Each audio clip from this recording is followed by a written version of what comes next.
Hey everyone, in today's video I'm going to be interviewing James Gu, a graduating high school senior who was accepted into Stanford, UPenn's Management and Technology program, where he had the opportunity to get a dual degree in both business from Wharton and Penn's engineering school, and he was also accepted to Johns Hopkins.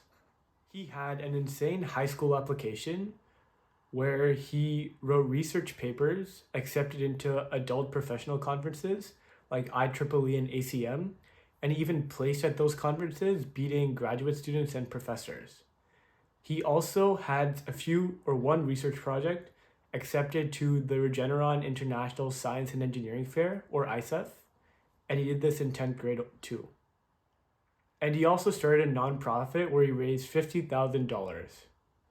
These are just a few of his amazing accomplishments, and I hope you learn a lot from the video, and I hope you enjoy the video. And before we start the interview, he's actually starting a college counseling business with a few other high schoolers who got into amazing schools. So if you want to be counseled by him, just watch this small video segment that'll come next and check out the link in the description. Dreaming of Stanford, Berkeley, or another top-tier university? Vidris links you with mentors who are admitted to those schools and other competitive programs. You're not just paying for a counselor, you'll be part of an entire ecosystem. Buy a pack of flexible credits, use them for essay feedback, mock interviews, or strategy sessions, and mix and match mentors to fit your needs. Kick off with a free 30-minute consultation and own your application journey. Level up at Vidris, link down below. All right, now on to the video. Hey James, so What's up? you graduated from Basis Independent Fremont with the rigorous course load. What AP classes and post-AP classes did you end up taking? And what guided you in choosing these classes? Yeah, so in ninth grade, I did AP Calculus AB, AP Physics 1, AP Computer Science A, and also AP Government. In 10th grade, I did AP Calculus BC, AP Physics 2, AP CSP, and AP US History. 11th grade, I did AP Statistics, AP Physics C Mechanics, and also E&M, AP Language, and also AP World History. And in 12th grade, our school is kind of special. So instead of doing an AP class, we do capstone courses, which are basically more advanced. So I did linear algebra, contemporary horror, data structures and algorithms, and lastly, it was something like biomedical optics. I forgot the full name. So these APs, some of them are forced by my school, like, the history classes. I don't enjoy history, but, we're forced to do it every year. The others were more shaped like by the passions that I have and also the major that I want to pursue. So you can see, since I want to do STEM, you can see that a lot of the APs that I do are more STEM related. Okay, cool. So then going off on that, what was your GPA and what studying strategies did you do to maintain high marks alongside the extracurriculars you did in high school? Yeah, so I had a 4.0 unweighted GPA, and I honestly don't know. I didn't even see my transcript. Last time I checked, it was like 4.83. It might have dropped because, I don't know. Last time I checked, it was 4.3. For me, like the study stuff, strategies on how I maintain high marks. Honestly, during class, I didn't write notes or study. Instead of because when I write notes, instead of actively listening and understanding what the teacher's trying to say, it's more like I have a chore of copying down whatever's on the board instead of actively listening. So instead of writing notes or studying, truly try to understand what they're trying to say and just spam practice problems before tests. Like before the physics test, I remember I would just search online, free practice problem set, just spam all of those questions the night before, and that's really how I prepared for a lot of the tests that I did. Okay, cool. Well, worked out for you, and that's interesting strategy. Going on to what's next. So what SAT or ACT score did you submit, and how did you prepare for that? Or did you use a similar strategy of just spamming practice tests? Yeah, so the SAT, I got 1560, and after I got that score, I was like, yeah, that's good. I actually was very surprised when I got 1560. I thought I would actually get lower than that. Yeah, but it's the same strategy, like you said. I've just done, for example, the week before the SAT, I would just do one entire test every day before that. And you want to make sure you do the entire test, not just like the MCQs or something like that for one section, because the endurance is a lot. It's also a big aspect in the SAT test. So you want to make sure, your brain isn't going to run out of juice when you're getting to the end of the SAT. So you want to make sure that you have that stamina.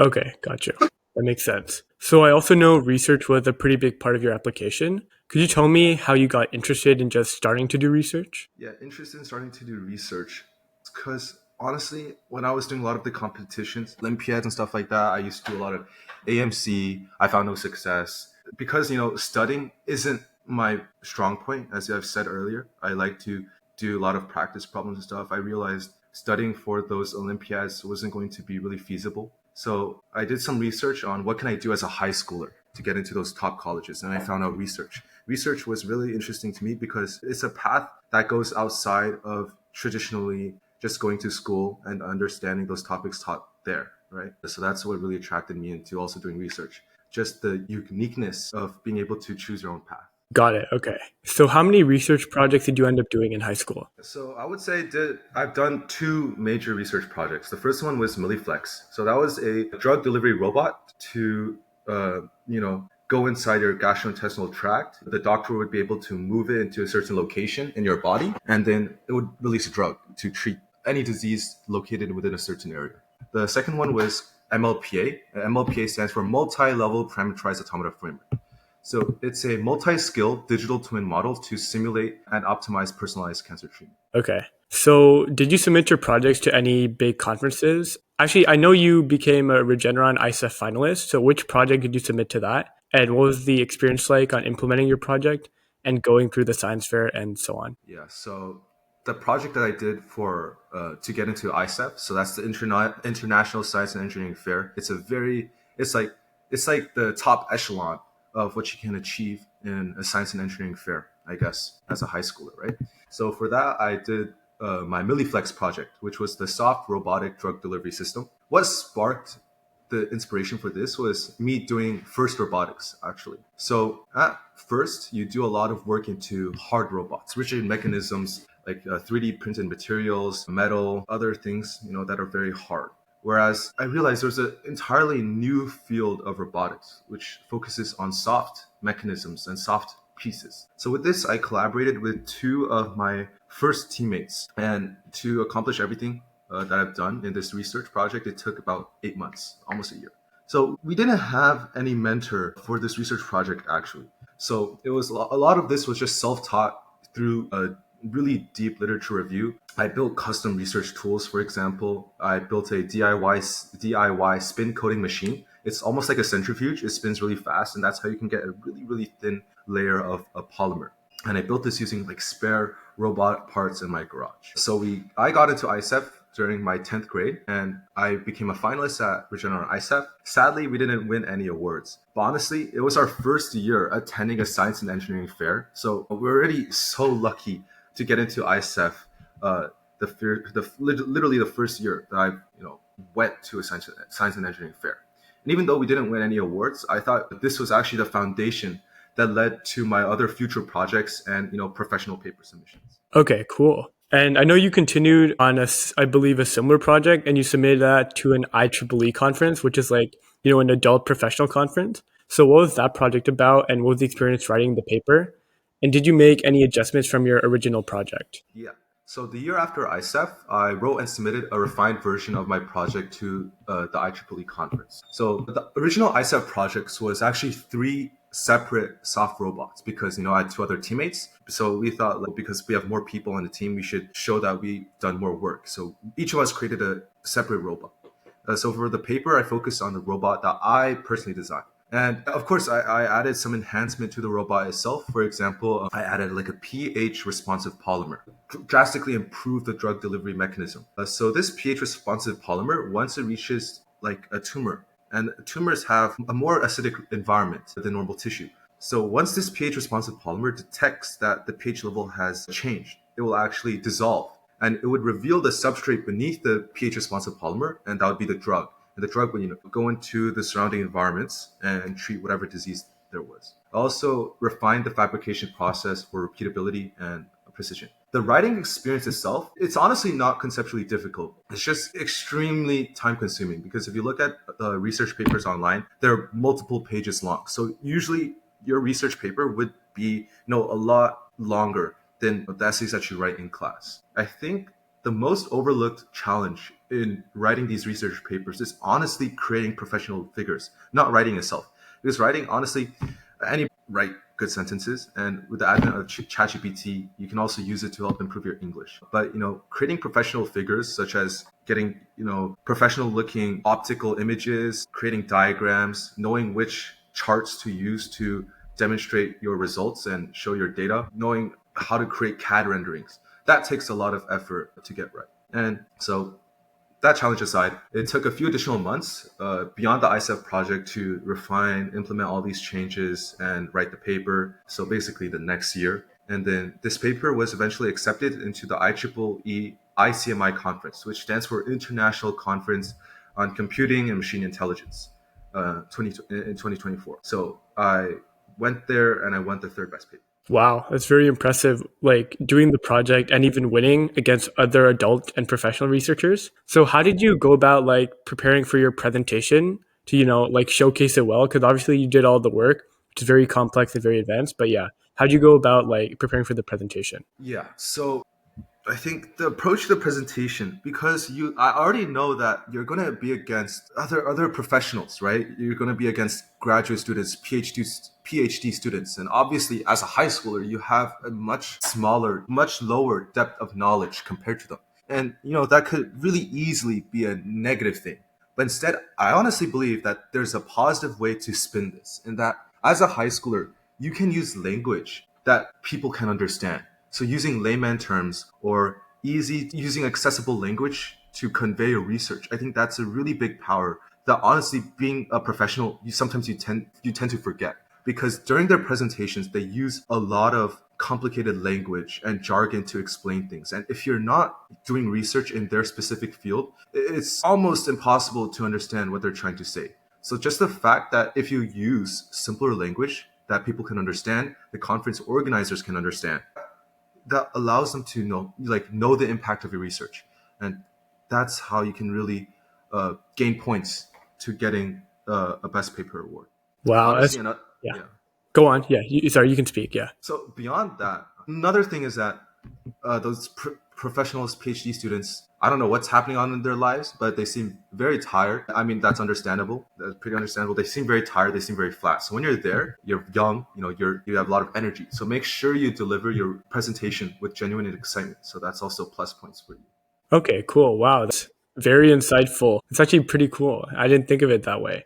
That's nice. So going on to your next research project, your multi-scale digital twin framework. So how did you get started with this, if this was like quite different from your Milliflex project? And yeah, just describe the project to me. What was its purpose and what was its contribution? That was a lot of questions. So the inspiration for my multi-skill digital twin framework. So my grandpa, he's actually a nuclear engineer, and he worked on this thing called perturbation theory, which studies how small changes in one system can affect the whole. So when he was diagnosed with cancer, I started seeing parallels, right? Because I really wanted to look into the research that he's done.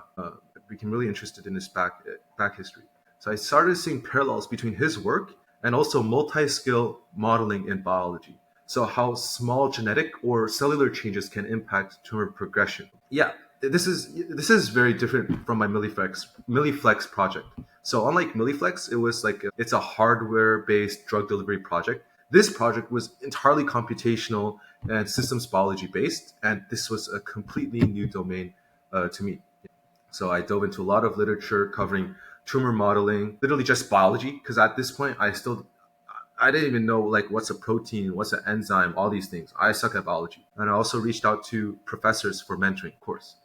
Cold emailed a lot of them, and a professor from the University of Alabama at Birmingham did reach back. I'm very thankful for that. So the project itself, right? Describing the project, the purpose. So I created MLPA. It stands for Multi-Level Parameterized Automata. Again, it's a framework for cancer simulation and treatment optimization. The goal of this research project was to link electronic health record data. So when you go to a doctor, they usually you record your BMI, your age, weight, blood pressure, other things like your familial disease history, all of those variables, right? And then linking that with genomic data, such as your gene pathways, to simulate cancer progression using something called the stochastic cellular automata framework. If you don't know what that is, you can look it up. It's really cool. It's similar to something called Conway's Game of Life. So the implementation of this, it was entirely based in MATLAB.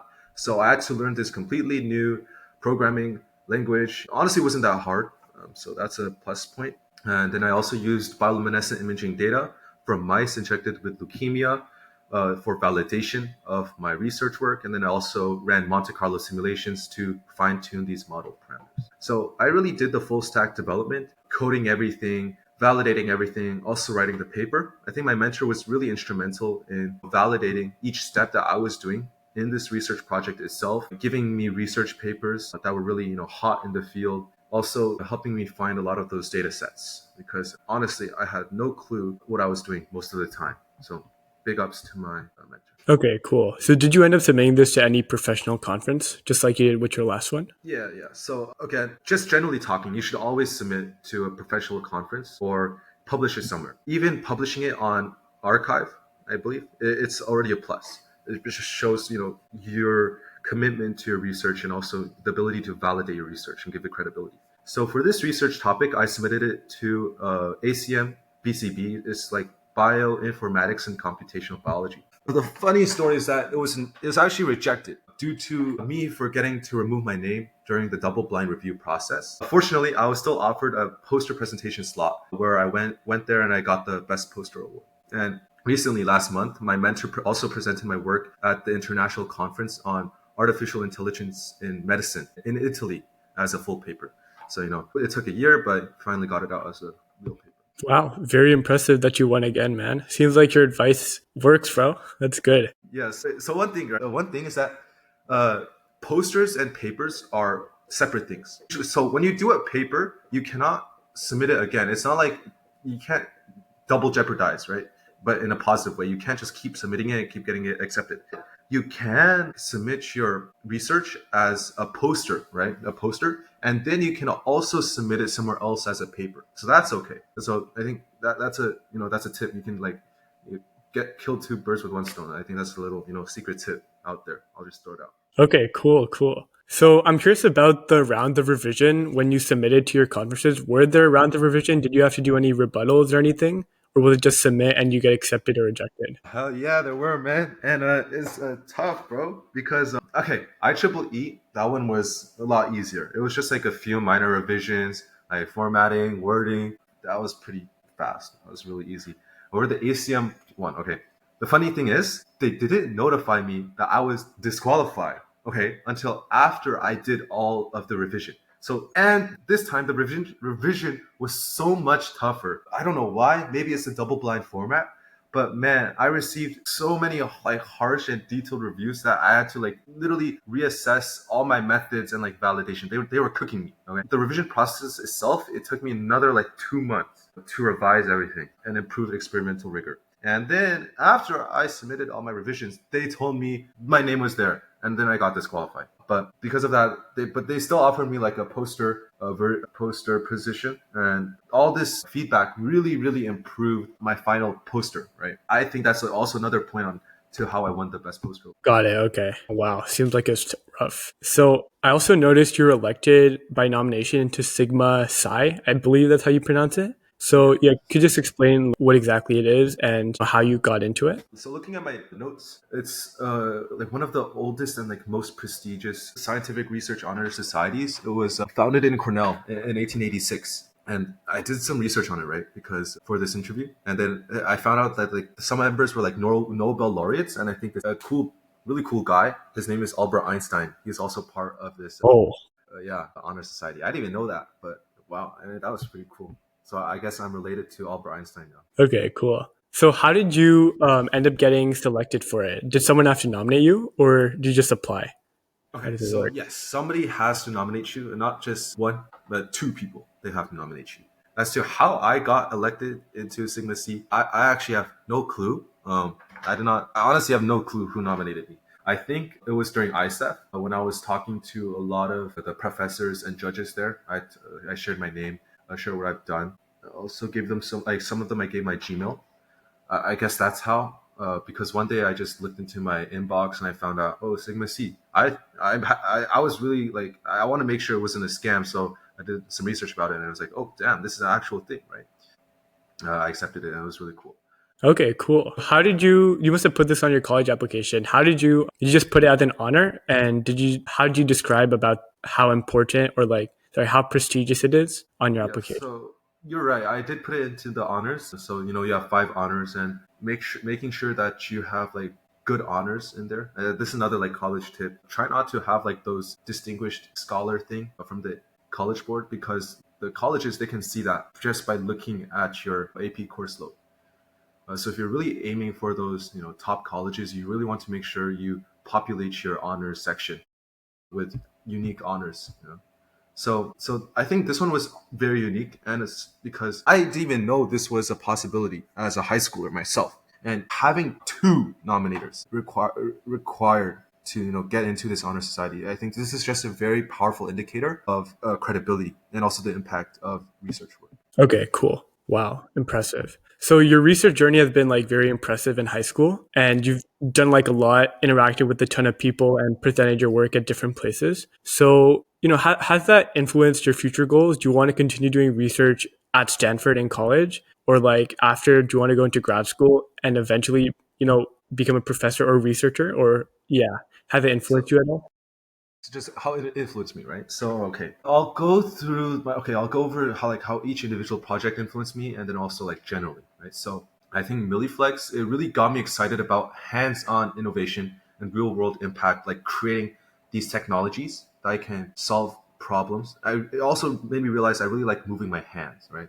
Like creating real world things that are tangible and that I can touch. So MLP, on the other hand, because it was so different, it allowed me to have a dip into something else. So it taught me valuable skills in computation and data science. But it also made me realize that pure computer science research isn't really like where I thrive, and it's not very enjoyable for me. So, that's also another point of doing research. You can really find out what you do like, what you don't like. So overall, the research experiences, helped me discover that my passion lies in creating these tangible solutions, these products and prototypes. Okay, cool. All right. So going on to another big part of your application, since I know you, I know robotics was pretty vital to your application. So how and when did you get started? And when did you become the primary leader of your team? And did you have any major accomplishments? So yeah, just tell me about your robotics journey, whatever you want to Sure, share. sure, sure. My robotics journey started in middle school when I was part of a first Lego League team.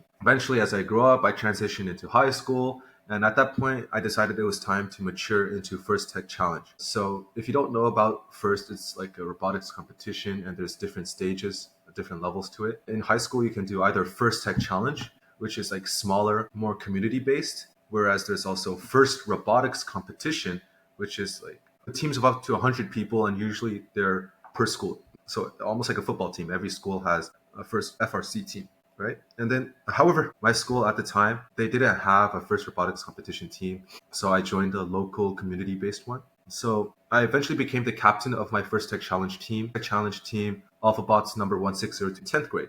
And during my time as captain, I scaled the team from 6 to 15 members and also formalized the roles, especially in outreach. Notable achievements: I led my team to NorCal regionals multiple times, and I was recognized as a first Dean List semifinalist. Okay, cool. Congrats. Very impressive once again. So I know your robotics passion led you to start a nonprofit, AlphaBots for All. What was the goal of the nonprofit and how did you go about getting it started? Yeah, so I founded AlphaBots for All to bring robotics and coding to underserved communities, right? So make sure you achieve actual C3 status, not just calling yourself a nonprofit because you're not earning profit. You really want to actually achieve that status. And as a minor, can't really do that. So just make sure you get your parents on board, have them help you fill out some forms, stuff like that. So this nonprofit organization, I raised $51,000 through like summer camps, donations, company sponsorships, and also a $4,000 city grant that I procured through the Newark city government. And then I ran, because this was an extension of my First Tech Challenge team. A lot of my teammates, basically all my teammates, helped me with this as well. So with the total manpower, we were able to run through 1,000 hours plus work of workshops. Actually not recently, I think last year or 2 years ago, one of the teams that we mentored went to FLO Worlds, and their teammate was actually a team from Rwanda. That's how we were able to connect to Rwanda. We established like some Zoom classes with them to teach Arduino online, and also we donated a lot of like those Arduino kits to them. Beyond that, I think a really good thing to do, especially for any nonprofit organization, or if you're looking to help your community, is to partner with those Title One schools near you. So Title One schools are those schools that are a bit more disadvantaged. They don't have as much funding. So I think that's a really big way to help your community. You can also write about this in your college application essays. It's a really good resource. Cool. Great to see that you're having a positive impact on your community. Well, I also know business was a big part of your application. Did your journey start at the UPenn M&T summer program, or did it start So before that? yeah, so honestly, it started before. In ninth grade, I was applying to a lot of those summer programs. Maybe like Cosmos, SRA. I honestly wished I would have gotten into one of them, but I didn't even think I would get into launch X. So launch X back then, to be fair, it was a lot more difficult to get into. I think these days, Launchex, because they lost like their partnership with MIT and everything, it is getting easier to get into, which is it's not a bad thing, right?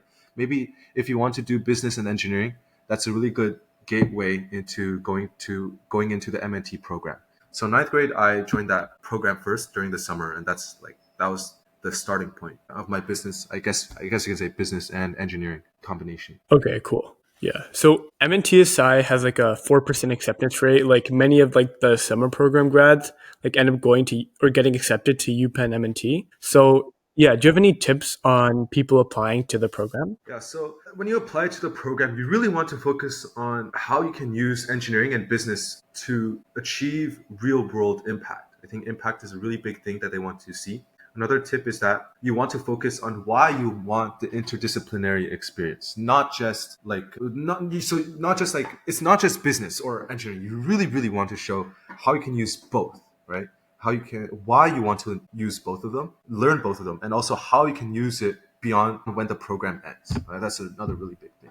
So those are like some tips for applying to the MNT summer program. All right, nice. So what was the program at MNTSI like? Like, did you have to work? Was it very intense, very stressful? Did you work many hours per day? And what did you Yeah, learn and what did you accomplish? yeah, it was really, yeah, man, it was really, really tired. But it was fun. It was fun, but it was also tiring. Every day you have to work for like 10 hours plus. I'm not joking. So because you're doing both, you're not just learning business and engineering. You're doing both of those while you have to also connect with other people. And then you also have to create your own startup in 3 weeks. It's a very short program, mind you. It's 3 weeks. And at the end of those 3 weeks, you have to create your own startup, create an actual physical prototype that you will pitch to people. And also you have to do market research and create your own P&L statement. So profit and loss statement, predicting how well your startup will do in an actual market. So 10 hours plus a day of business lectures, engineering lessons, and also going to the labs to create your prototype. Got it. Okay. So what was your prototype about? And yeah, you can just tell me about it. So over there, that's how I first created SafeSense, an AI-based driver fatigue detection system using Raspberry Pi and some imaging AIs. Again, at the end of the program, you present it to venture capitalists and receive feedback. Yeah. Okay, cool. So have you further developed SafeSense after the program and how did you mention it on your college application? So, some of my classmates might know I used SafeSense for my senior term project. So I did a lot of improvements actually based off of the knowledge I've gained since that time. For example, I created my own mobile app through Flask. I coded it and implemented that. I also designed the custom hardware case in Fusion 360 once I learned how to do CAD through my robotics. And then I ran a lot more survey studies and everything. And you said for college applications, right? Yeah, how'd you So I mention it? yeah, so there's a lot of I think there's a lot of I mean I did mention it in a lot of my college applications, right? Because it's another instance of how I created something, especially for MET and Stanford, both of them I got into. So maybe it's because of my safe sense, maybe not. Maybe I think it certainly contributed. But like in Stanford, if I remember clearly, for the roommate essay, I talked about how I was a mad engineer. Like how there's a mad scientist. I'm essentially a mad engineer, right? One of those prototypes I've created, and I listed it in my roommate essay. Okay, cool. So now going on to your college application, how did you sort of weave business into research to create like a common theme or a common like, you know, character for you? If you did at all, or if they're just separate things. that could also make sense. So I definitely did want my end goal, right, was to definitely weave all of these different spheres of things that I've done. Because if you look at, you know, other applicants, you can see that, oh, they're like the top researcher, or they're the top, business guy. They developed their own startup, right? Or they created a really cool robot. But I think one of the biggest positive aspects about my profile is that I was able to get a taste into each of these different topics. So business, engineering, research. So the pipeline that I really tried to show in all my essays was that I was originally really excited in robotics, right? I started in middle school and I maintained my interest in robotics all the way until I got into college. So that was like 8 years. And from robotics, I did a lot of engineering. That's how I got into launch checks originally. That's what enabled me to continue making these prototypes and products. And at that point, when I'm creating these prototypes and products, I realized, okay, might as well just apply them to real world problems. And that's how I got into research. The epitome of research is literally just creating solutions that solve the problems that we face everyday life, or discovering something new that can advance humankind. So from engineering, creating those prototypes to do those missions, that's how I got into research. And like I said earlier, how I got into startups was that in research you create a lot of these products and prototypes, use your hands-on experience on stuff. And again, that's how I got into startups, because startups is how you apply the prototypes that you had and scale them in the real world. So that's from robotics to engineering to research to startups. That's how Got I it. try to. Okay, cool. It's pretty smart. So you obviously got letters of recommendation from people because it's required. So did you get any letters of rec from your professor mentors? And you obviously got letters of rec from your teachers, but were your teachers involved in your research or business, experience at all? So as a STEM guy, I for teachers, I approached my chemistry teacher, physics teacher to write me recommendation letters. I think they wrote beautiful. I didn't read it, but from how they were talking to me about my letters, I think they wrote really beautiful letters. I'm really thankful for them. However, on the English side, so when you apply to MIT, I also think Harvey Mudd, they require a humanities one. So like a history or English class, right? That's where I was lacking. So I didn't develop as much of a relationship with my humanities teachers. Also, my English teacher left, so that really sucked. Guess what? I got rejected. I think that's something that happened. So beyond teachers, you definitely want to ask for a recommendation from your research mentor. Sometimes it's even required. For example, I think Caltech and MIT, when you create those research portfolios, they will ask for a separate letter of recommendation from your research mentor, and it's less general and it's more personalized as to, okay, what has the research mentor done in the research work. So they're trying to really isolate if you did the research work or did your research mentor do everything and you just slapped your name on there. So sometimes it is required that your research mentor writes a letter of recommendation. Another thing I've done was I also asked for a letter of recommendation from my robotics coach. So that was another one. Okay, cool. Interesting. Okay. So going on to some of your essays now, if you don't mind sharing, do you remember what your Common App essay was about? Yeah, so my Common App essay was okay. So in AlphaBots for All, I mentioned how I taught a lot of underserved, underprivileged communities, and in one of those examples, I taught at Friends of Children with Special Needs. So it's a local nonprofit organization where people with autism, especially kids with autism, there's a lot of volunteering events to help those children. So there, I started teaching robotics to those children with autism. And I used this essay to show how I redefine success, because before this, I taught a lot of other teams, and I tried to push those teams to win awards, right, to show the impact of what I've done as a mentor. But transitioning into teaching children with autism, you really have to I definitely changed the perspective in being a teacher, right? So helping every student grow and feel like they belong. I think that was already that's the milestone that I had with them. So just redefining what success meant to me. And the reason why I chose to write an essay about this is because I mean, just from the rest of the interview, I think most people will see that, oh, this guy's really intense and he does a lot of work in STEM, right? But colleges, they don't want to see that you're just a nerd. Okay, well, some maybe like Caltech, MIT, they want you to be a nerd. But other colleges, they don't want you to be a pure nerd. They want you to be sociable. They want you to know how to talk to people. They want you to connect with people, and they want you to understand your community and build your community and make it a better place. Right? Using this huge essay, talking about how I'm not just a nerd, but I'm, a teacher. I'm a mentor. I love to help other people. I think that's a really big thing that you definitely want to, intertwine within your portfolio. Got it. Okay, that makes sense. Showing different aspects of who you are in different essays. So I know your two probably biggest colleges that you got into were Stanford and UPenn's management and tech program. So which specific research or nonprofit anecdotes did you highlight on those applications, and why did you choose those in particular? Yeah. So for UPenn, at least, I just spammed the fact that I was in MNTSI. No joke. I think MNTSI is like the biggest thing that you can do to get into UPenn's M&T program. When I was in the interview for UPenn, I didn't even think I was the one being interviewed. I think the other guy was trying to sell UPenn to me. I was only talking for maybe 25%, right? The other my interviewer, he was just talking about like how M&T is like really, it is a really great program. Yeah. And he was just trying to sell that fact to me because I mentioned that I was in MNTSI in one of the interview questions. So I think that's just spamming the fact that, getting into MNTSI really is like really, really helpful. So if you want to get into MNT, try to get into MNTSI. That really helps. And oh wait, little tip. I don't know if I'm allowed to say this, but basically, well, I'm not going to UPenn anyway, so I don't care. But in MNTSI, the TAs can actually write down a few people. I think it's like two or something. Might be a little bit more, but like two people, they get their names based off of their performance in the MNTSI program. And those people guaranteed to get into MNT. Oh, wow.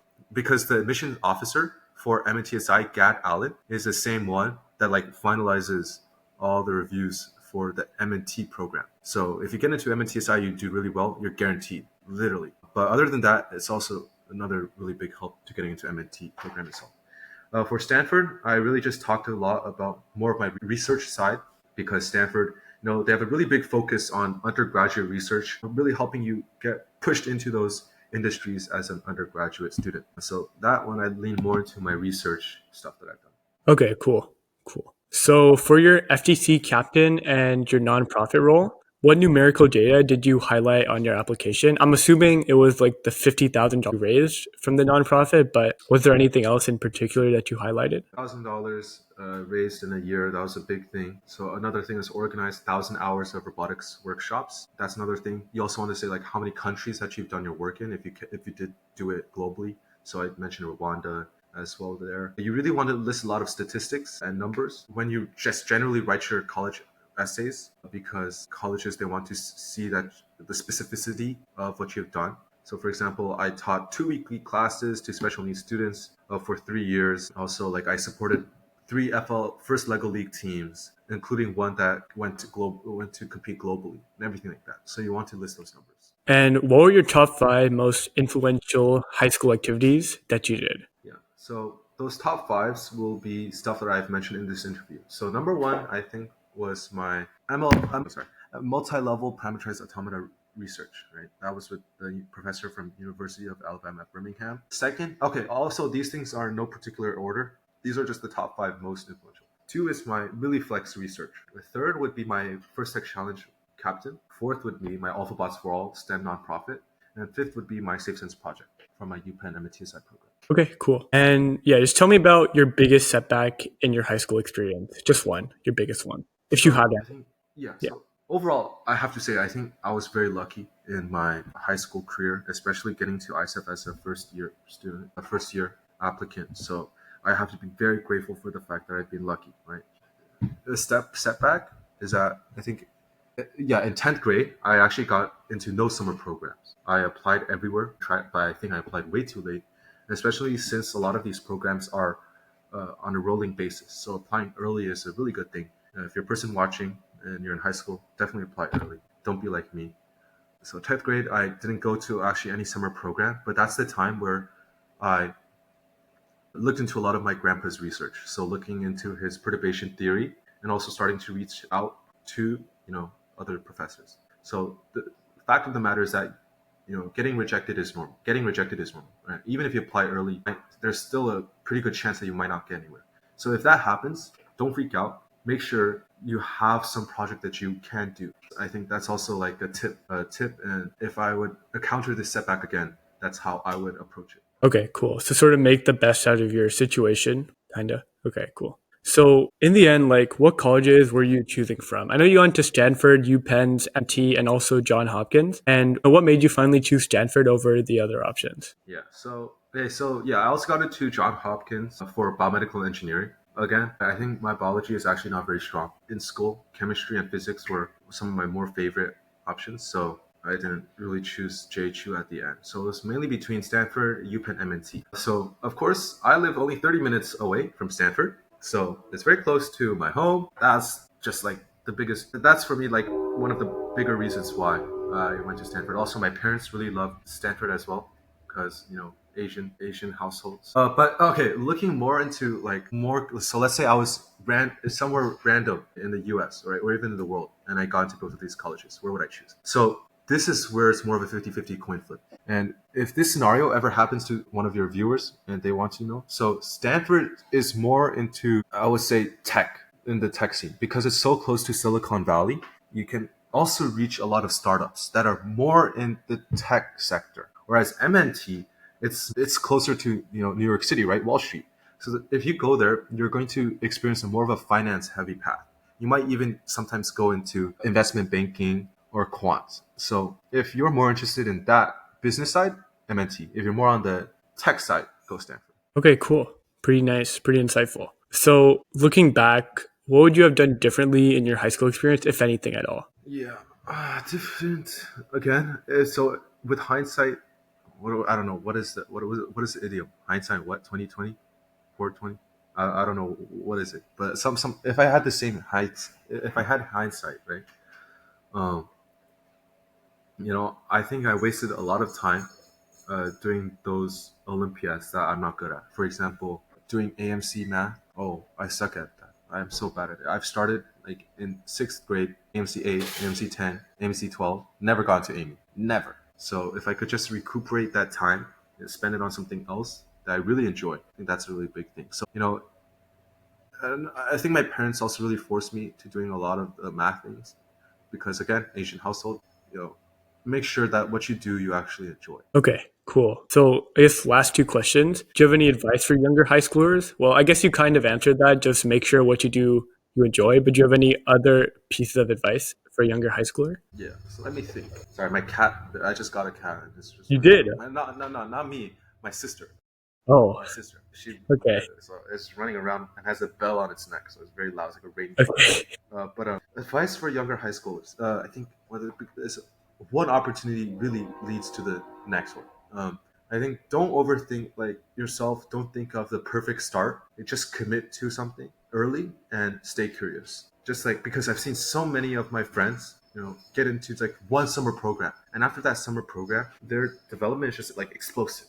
It's like a domino effect because that one opportunity gives you the credibility to get into the next. And those two get into like even a better opportunity. And those three, even so it's like it just scales bigger and bigger. So just don't overthink it. Just break into something that you want to do. Okay, cool. And last thing, since you're done with high school now, are you doing like what are you working on now? Are you like in the summer? Are you working on more research? Do you have any business ideas that you want to try or anything or no? Yeah, so I am doing a thing right now, an internship. I have to be very grateful for it because I got it through a family friend. But it's actually at Stanford. So if you search online, if you look at Carnegie Science, it's a research. It's like a research group basically created by Andrew Carnegie, the same person who founded Carnegie Mellon University. Right? So over there, I'm doing a lot of biomedical engineering research. Again, I'm not good at it. So for example, I still, if you ask me what's the difference between an enzyme and a hormone, man, I probably wouldn't know. But over there, I'm doing a lot of cool things. My mentors there are really cool. Recently I just created my own plasmid and we're going to inject it into some E. coli and produce some really cool proteins. Okay, cool. Well, thank you very much for hopping on this interview. It was very nice to talk to you. Do you want to shout out anything or I think shout out to Rajat. I really like what he's doing. I've been watching his videos. I think you can maybe call your subscribers Raj fan. I think that's a cool name. Raj Yeah, fam? so That'd be a cool shout name. out Raj fan. Yeah, shout out Raj fan. Shout out Raj fam. All right. Well, thanks for hopping on, bro. See you. Yeah. See you, man. Hope you all enjoyed watching the video, and I hope it was useful to you in some way. I'll see you in the next one. Bye.